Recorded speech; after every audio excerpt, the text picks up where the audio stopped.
নমস্কাৰ সকলোকে স্বাগতম জনাইছো স্মাৰ্ট এডুকেশ্যন চেনেললৈ।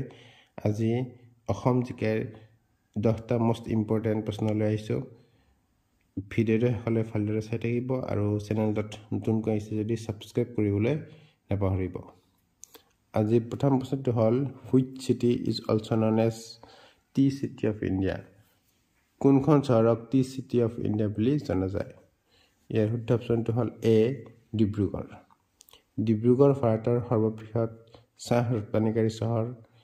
ই দেশৰ চাহ উদ্যোগত এক গুৰুত্বপূৰ্ণ ভূমিকা পালন কৰি আহিছে।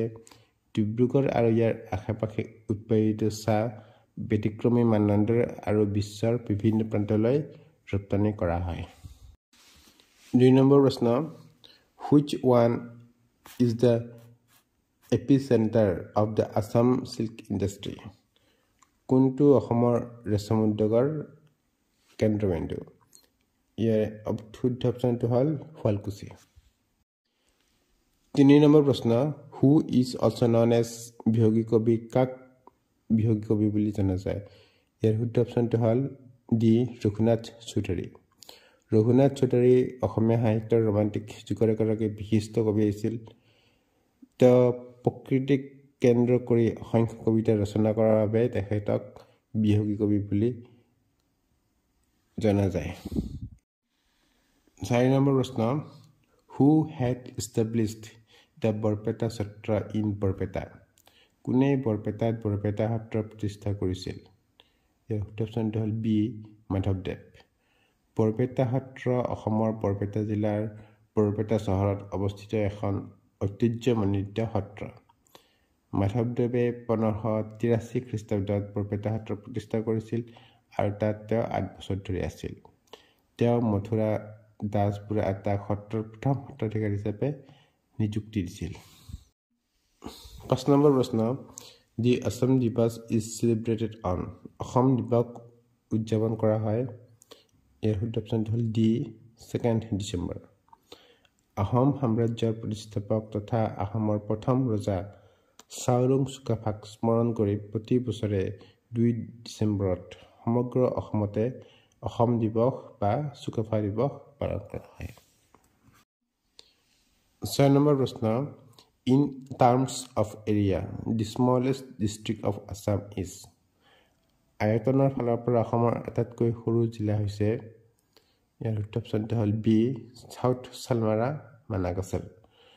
দক্ষিণ শালমাৰা মানাকাছাৰ হৈছে 568 বৰ্গ কিলোমিটাৰ আৱৰি থকা এলেকা আৰু ই অসমৰ আটাইতকৈ সৰু জিলা। আৰু কাৰ্বি আংলং হৈছে অসমৰ সৰ্ববৃহৎ জিলা, যাৰ এলেকা প্ৰায় 10,434 বৰ্গ কিলোমিটাৰ। 7 নম্বৰ প্ৰশ্ন, who among the following is the first Assamese translator of the Ramayana? নিম্নলিখিতসকলৰ ভিতৰত ৰামায়ণ প্ৰথম অসমীয়া অনুবাদক কোন?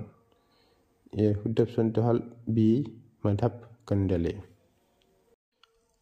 8 নম্বৰ প্ৰশ্ন, who is the first Assamese women to be awarded by the Sangeet Natak academy?